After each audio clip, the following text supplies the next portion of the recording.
on se retrouve pour l'anime de One Piece, c'est-à-dire pour l'épisode numéro 937 qui s'intitule La coqueluche du village d'Ibizo. Et bien sûr, cet épisode va être plus ou moins centré sur Tonoyasu qui est, comme je l'avais déjà dit, un personnage que j'aime tout particulièrement, et comme je vous le disais, il y a quelque chose par rapport à lui et par rapport à son village que j'ai vraiment hâte de pouvoir vous parler et qui va arriver vraiment très très vite maintenant dans l'anime, donc j'ai vraiment hâte d'y être.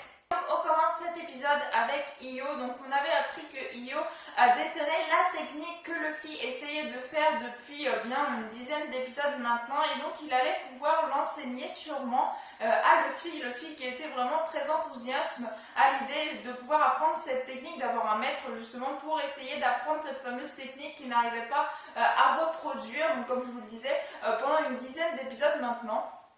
Et ensuite, donc, on retourne du côté de Big Mom qui arrive petit à petit à Udon, là où justement Chopper lui avait promis qu'elle aurait de la nourriture à déguster, et donc visiblement elle serait à Udon le soir même, donc elle ne serait pas trop loin de là où elle doit se rendre, avec Chopper qui est toujours en train de flipper à l'idée de savoir que quand ils vont y arriver, il n'y aura pas de nourriture comme il lui avait promis.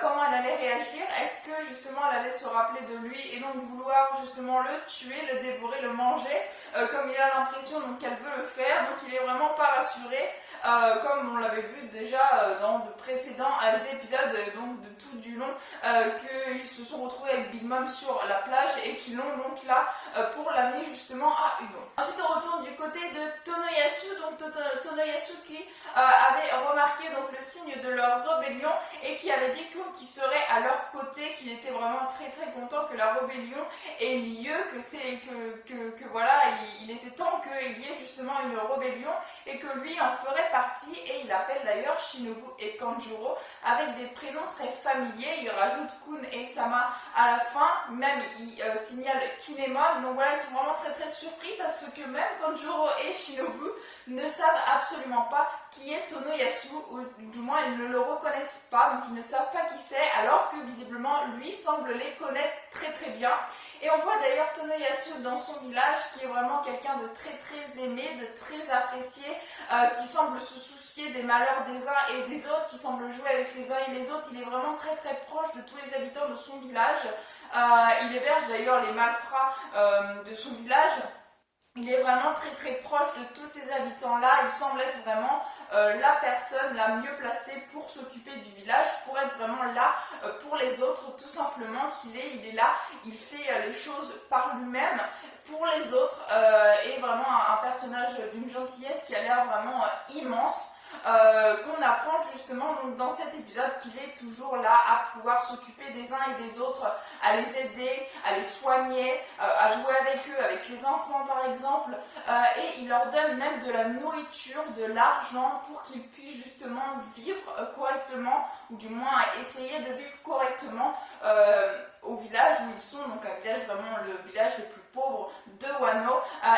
Il essaye de leur rendre la vie plus gaie. Voilà, et donc on découvre vraiment ce personnage-là dans son état naturel, si je puis dire, qui est en train toujours d'aider les uns et les autres. On apprend même d'ailleurs dans cet épisode que Otoko, la petite fille qui est donc en ce moment même avec la sœur de Momonosuke, Iori et Zoro, on apprend donc que Otoko est la fille justement de Tonoyasu, et donc elle a été vendue à la capitale, et que les fonds donc que Tonoyasu donne aux uns et aux autres de son village, c'est tout simplement la paye de Otoko qu'elle donne à son père pour qu'il puisse vivre le mieux possible. Et en fait lui, tout ce qu'il fait, c'est redistribuer partout dans le village pour que tous puissent avoir les mêmes ressources. Donc voilà, vraiment la générosité immense de ce père qui a perdu sa fille, puisque sa fille a été vendue comme une esclave à la capitale. Donc en prenant les sous de sa fille, eh bien il redistribue pour, je pense, pouvoir rendre tout le monde d'un même pied d'égalité. Voilà, donc vraiment un personnage génial. C'est l'un de mes personnages préférés d'ailleurs, des nouveaux personnages bien sûr que l'on voit dans Wano, dans l'arc de Wano de One Piece. Et donc on apprend bien sûr que Otoko, qui est d'ailleurs un personnage que je vous disais que j'aimais également, que donc c'est sa fille et qu'elle a été vendue comme esclave, alors qu'elle est toujours là en train de rigoler, en train de croquer la vie à pleines dents. On a l'impression qu'elle est pleinement heureuse, et finalement on apprend que c'est une esclave et été vendue, qu'elle a été retirée à son père pour travailler, voilà, alors qu'elle est, elle est à l'âge de Tama, elle a l'âge de Momonosuke, donc elle doit avoir 8 ans par là, et elle est vendue en tant qu'esclave, quoi, à la capitale, elle est retirée à sa famille, voilà, vraiment très très très fort, un passage très fort qu'on apprend là en quelques secondes, on apprend ça vraiment comme si c'était normal, clairement, on apprend ça de la plus simplicité du monde,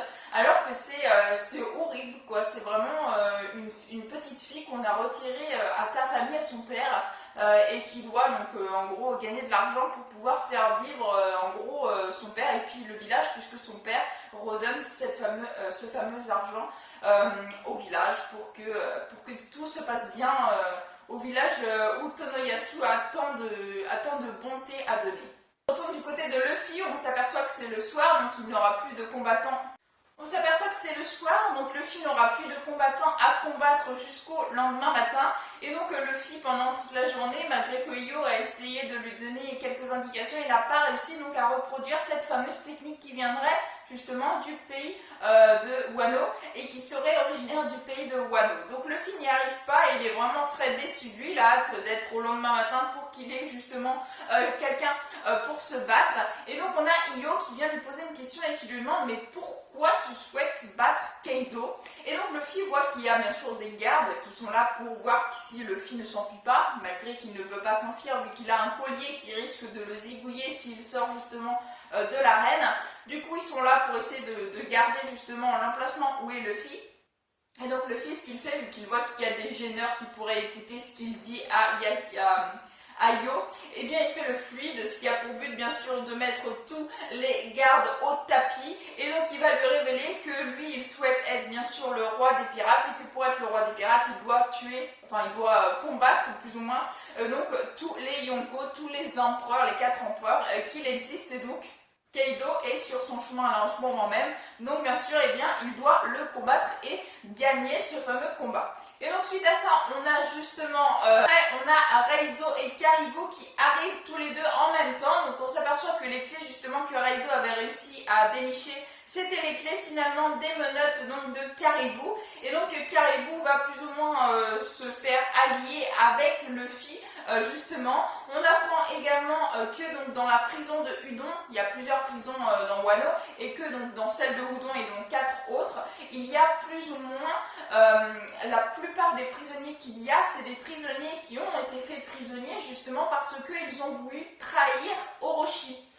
Et du coup, ils s'aperçoivent qu'il y a un nombre incalculable qu'ils n'auraient même pas imaginé, eux en plus donc de ceux bien sûr qui se sont fait kidnapper parce que le signe de ralliement était sur leur cheville et qu'ils se sont fait prendre parce que quelqu'un aurait vendu la mèche. Et bien en plus de ces personnages-là, et bien il y a des dizaines et des dizaines de personnages qui sont donc prisonniers dans les différentes prisons de Wano, qui sont là et qui vont donc sûrement se rallier à leur cause puisqu'ils ont déjà voulu trahir Orochi. Donc là, ils vont plus ou moins, je suppose, en tout cas c'est fort probable, vouloir se rallier à Luffy justement pour pouvoir détrôner Orochi et donc Kaido. Donc cela, bien sûr, ça arrange pour beaucoup Luffy qui accepte aussi que Karibo leur vienne en aide sans trop de difficultés. Luffy, il ne faut pas grand chose pour pouvoir le convaincre justement de l'aider, quoi. Et donc, il se retrouve vraiment dans cet épisode, on se retrouve à dire que oui, certes, il y en a qui se sont fait kidnapper, mais d'un autre côté, il y a Tonoyasu qui vient à leur aide. Alors, on sait pas trop si Tonoyasu a des aptitudes au combat, mais bon, au moins, il veut les rejoindre, il veut faire rallier des personnes à leur cause. On a également donc tous les prisonniers ou presque d'Udon et des autres prisons de Wano qui sont là et qui donc si on les libère vont pouvoir s'allier à Luffy. Il y a également tous les prisonniers qui viennent d'être faits prisonniers puisqu'ils avaient le signe de ralliement sur leur... Et donc par-dessus tout ça, donc on a Karibo qui sort un énorme récipient avec le le Shiruko, donc l'espèce de soupe aux haricots rouges, je suppose. Donc Big Mom attend, elle vient justement pour manger cette espèce donc de mixture de soupe, de nourriture, et donc Caribou le sort pour que Luffy le mange, pour qu'il puisse reprendre des forces, parce qu'il a dit qu'il avait faim justement. Luffy a toujours faim de toute façon, et donc il le sort, et donc Luffy se régale. Et bien sûr le mot de la fin c'est quand même pour Big Mom qui est censé arriver à la nuit tombée à Udon, là justement où Luffy se trouve, et donc il va se retrouver là sans trop de questions, on suppose bien sûr qu'elle va se retrouver donc sans aucune nourriture, puisque Luffy aura sûrement tout mangé avant qu'elle arrive.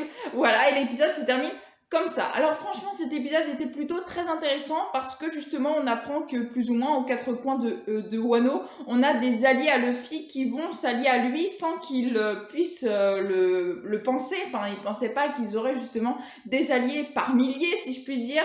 Autant justement que justement dans cet épisode on a justement Tonoyasu. On a appris plein de choses d'ailleurs sur Tonoyasu qui semble d'ailleurs être encore au prochain épisode l'élément principal du prochain épisode, et que j'ai vraiment hâte de voir avec vous, parce que ça risque d'être un épisode vraiment très très triste. On a l'impression qu'il va être emmené en prison, donc voilà, à voir. Moi je sais ce qui va se passer, mais bien sûr je ne vous spoil pas, comme dans toutes mes reviews d'anime, je ne vous spoil pas, malgré que je connais le scan, donc je sais ce qui va se passer.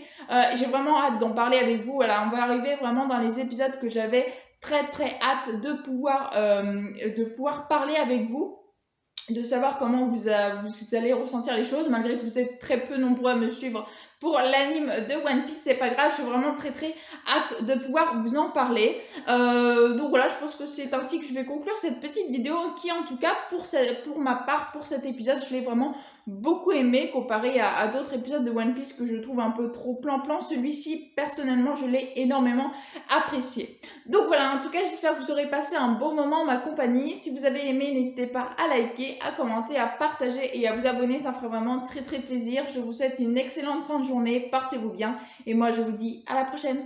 Ciao ciao.